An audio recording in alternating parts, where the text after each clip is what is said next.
On this episode of DM Gives Inspiration, we are going to talk about combat and romance, yin and yang, life and death, the great balance of storytelling. If I wanted this to be a scandalous topic, I could call it violence and sex in Dungeons and Dragons. But that would be horribly dismissive to the human element that is in all stories across time. If you have a world full of hate and stress, you're going to combat it with love and affection. And each story, and in this instance, each campaign or table, is going to have their own selection on the spectrum of storytelling. You might fall into the James Cameron part of the spectrum, like Terminator 1, Avatar, Titanic. Intrigue and action leads to a quiet human moment before it's nothing but action for the rest of the film. You might have Aragorn and Arwen, who are deeply in love but don't really interact over the course of Lord of the Rings.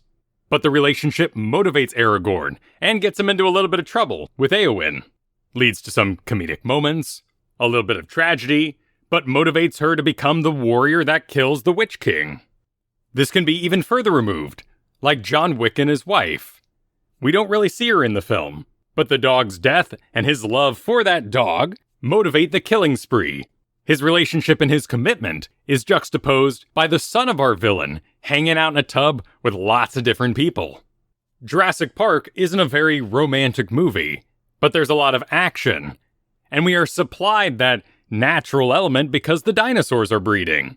Even in The Lion King, we take a big break for the song, "Can You Feel the Love Tonight?" These moments are a lot like the rivers we discussed in Season 1, Episode 7, Better Maps. Without a mountain or spring, without motivation, why would the characters do what they do? What are they seeking to protect? What do they love? But let's take it back a step. You're the DM. You're not writing a book. You are not in control of your characters. The players aren't facing a linear plot. We could say that we are supplying our players with the opportunity for character interactions, for character growth. But more often, you're playing referee, making sure everybody is enjoying themselves and not taking anything too far. But let's really break this down because things have changed a lot with digital tabletops. In the past, your D&D table was made up of friends and acquaintances, people you already knew. There were early adopters in that group. There were people who realized all their friends were playing, so okay, they'll give it a shot, and then they loved it. But the sensibilities of the game could be based on your common interests, what video games you all played, what movies you watched together. You already knew that so-and-so was deathly afraid of spiders. But with the internet, the digital tabletop, we have groups coming together that have never met. That means it's very important in that session 0 to establish your boundaries and sensibilities. And the best way I've found to do this is to use the movie rating system. Is your table PG, PG-13, or R? And then establish it further by giving an example movie of that rating. Because an R Matrix table is very different than an R Saw table. Now, Indiana Jones and Star Wars are PG movies, because the PG-13 rating wasn't invented until 1984. But you get the idea.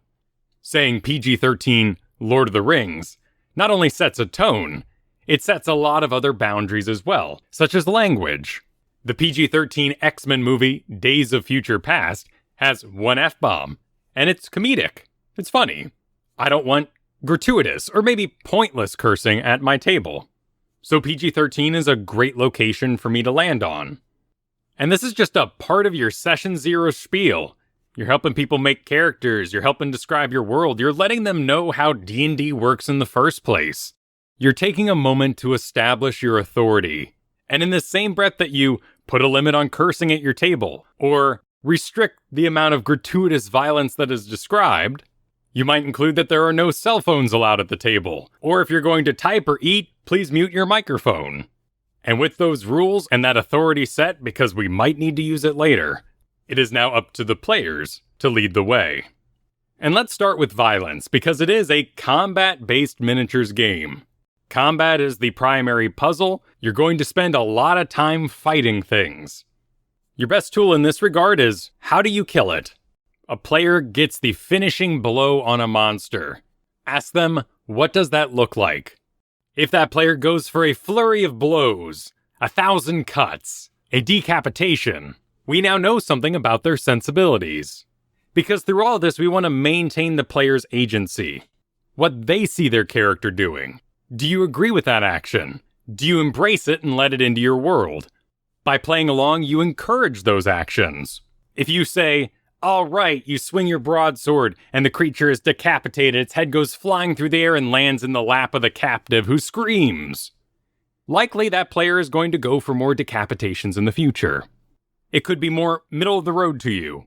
You think the action is fine, a player wants to paint their face with the blood of their enemies. But you don't really want to invite it into your world, you don't want to encourage it further, so you say, you do that. We are acknowledging that that player paints their face with the blood of their enemies, but we don't really want to get into it too much. And of course, because you set yourself up as the authority at your table, you can veto anything you don't want in your world. That's a bit too far. Alright, tone it down a little. Simple phrases that maintain the friendliness of the table. Jump on the situation quickly, rectify it, and move on. And thanks to D&D being a level-based system game, you've got time to figure this all out. At level 1, there are no brutal criticals, fingers of death, create undead spells. You've got until level 5 to figure out how you're going to describe the burning flesh from a fireball. You've got till level 11 to figure out what sort of description you should give a chain lightning spell. And your descriptions need room to grow with the power of your characters in the first place.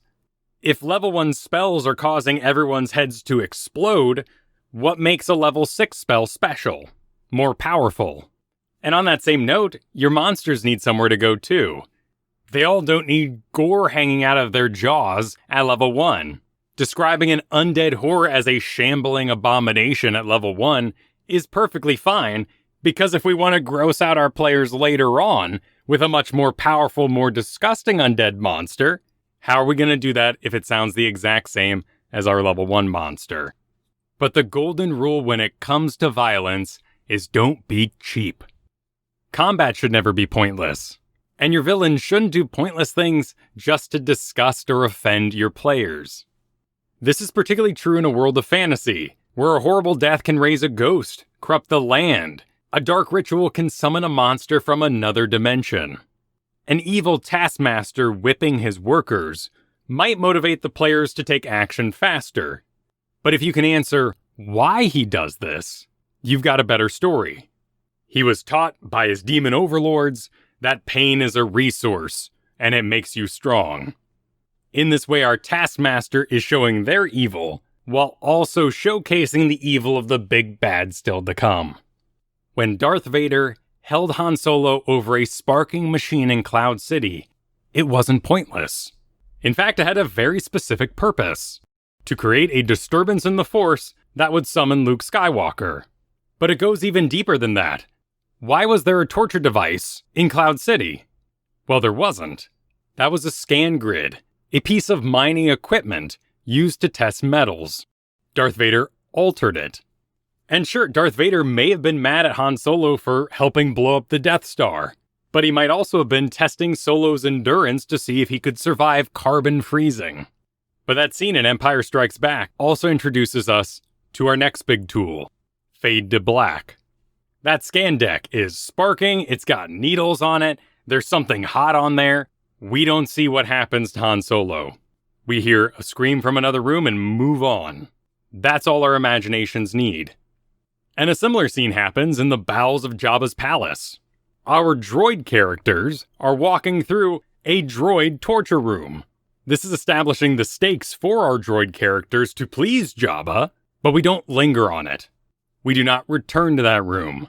The heat coils lower onto the droid's feet, we fade to black. The stakes have already been set. There is no need to over-describe that. And those are movie examples. That is a visual medium. If you described every piece of set dressing in a Diablo 3 room or in a Doom Eternal room, you would seem crazy and disgusting. Saying instead that the room is full of devices of dark intent is perfectly sufficient. But the place you'll probably use the tool Fade to Black the most is with relationships and your characters. Romance is always player-driven. In fact, it's usually one particular player at the table. Some players want magic items. Some players want to find their father. Some want to get with somebody in every town. Your commitment to this part of the story is no different than finding an inn or setting up camp for the night. In those instances, you say, the inn is comfy, you benefit from a long rest, and wake up feeling refreshed. One of your players seeks out a companion for the evening. They succeed in their performance, diplomacy check, whatever it is you're comfortable with, and you say, you enjoy a night of wine and intimacy, and wake up refreshed the next day. That's it. There is no greater commitment on your part. Now, I've played with a lot of different groups. Some people want to roll constitution saves or acrobatics checks. Whatever is fun for your table is fine. But by treating the relationship with respect, you give it room to grow. When we return to this city, and your player seeks out their previous companion, that is still no different than camping. Your druid sleeps under the stars rather than in a tent. They disappear. They rejoin the party in the morning. Think of Avengers Infinity War. We don't make a big deal that Wanda and Vision are now living together. We can assume everything that means. And those players who want to live out a James Bond-style fantasy are now open to the same pitfalls as 007. Spider-Man and Mary Jane, Superman and Lois Lane. There are so many opportunities to make that character stronger now that they've chosen to invest in that relationship. And from experience, I can tell you that the majority of players who pursue these types of activities in town don't really have the most interesting backstories or direction for their character. Let them invest in that relationship. Let them return to that NPC. And you are under zero obligation to do anything but fade to black when they do. Just like our druid sleeping under the stars. You talk of your passions till dawn, until sleep overtakes you. That's it. You're done. Move on to the next character's night.